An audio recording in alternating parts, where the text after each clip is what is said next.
Hello dear students, കോമക്സ് ട്യൂട്ടോറിയലിൻ്റെ പുതിയൊരു വീഡിയോയിലേക്ക് സ്വാഗതം. അങ്ങനെ ഒരുപാട് കുട്ടികൾ പലപ്പോഴായിട്ട് ചോദിക്കുന്നതാണ് സെക്കൻഡ് സെമ്മിൻ്റെ റിസൾട്ട് എപ്പോഴാണ് വരിക, സെക്കൻഡ് സെമ്മിൻ്റെ സപ്ലിമെൻ്ററി രജിസ്ട്രേഷൻ എപ്പോഴാണ് വരിക എന്ന് തുടങ്ങിയ കാര്യങ്ങൾ.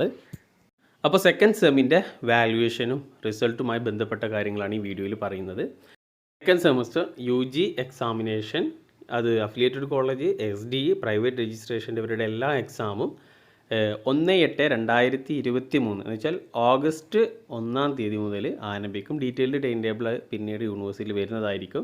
അപ്പോൾ second semester BA, BCom, BBA, BSc and allied subject അത് സപ്ലിമെൻ്ററി ഇമ്പ്രൂവ്മെൻറ്റ് റെഗുലർ എക്സാമിനേഷനാണ്. 2019-22 അഡ്മിഷൻ എടുത്ത വിദ്യാർത്ഥികൾക്കും അതേപോലെ 17-18 അഡ്മിഷൻ എടുത്ത വിദ്യാർത്ഥികൾക്കും. അപ്പോൾ 2017 മുതൽ അഡ്മിഷൻ എടുത്തിട്ടുള്ള എല്ലാ വിദ്യാർത്ഥികൾക്കും സെക്കൻഡ് സെമസ്റ്റർ എക്സാം ഓഗസ്റ്റ് 1 മുതൽ ആരംഭിക്കുന്നതായിരിക്കും.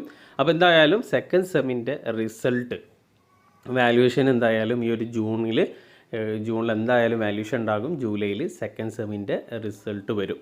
സെക്കൻഡ് സെമ്മിൻ്റെ റിസൾട്ട് വന്നു കഴിഞ്ഞാൽ അത് രജിസ്ട്രേഷൻ ചെയ്യാനുള്ള സമയം ഉണ്ടാകും. ആ സമയം കഴിഞ്ഞ് കഴിഞ്ഞാൽ ഉടനെ എക്സാം ഉണ്ടാകും. ഓക്കെ, അപ്പോൾ വാല്യുവേഷൻ്റെ ഡീറ്റെയിൽസ് ഇതുവരെ നോട്ടിഫിക്കേഷൻസ് ഒന്നും വന്നിട്ടില്ല. എന്തായാലും ഈ ഒരു ആഴ്ച തന്നെ അതിൻ്റെ നോട്ടിഫിക്കേഷൻ വരുന്നതായിരിക്കും. എന്തായാലും ജൂൺ പകുതിയോട് കൂടിയിട്ട് വാല്യുവേഷൻ ആരംഭിക്കുമെന്നാണ് കേട്ടറിവ്. അപ്പോൾ എന്തായാലും ഓഗസ്റ്റ് 1 സെക്കൻഡ് സെം എക്സാം ആരംഭിക്കുന്നതായിരിക്കും.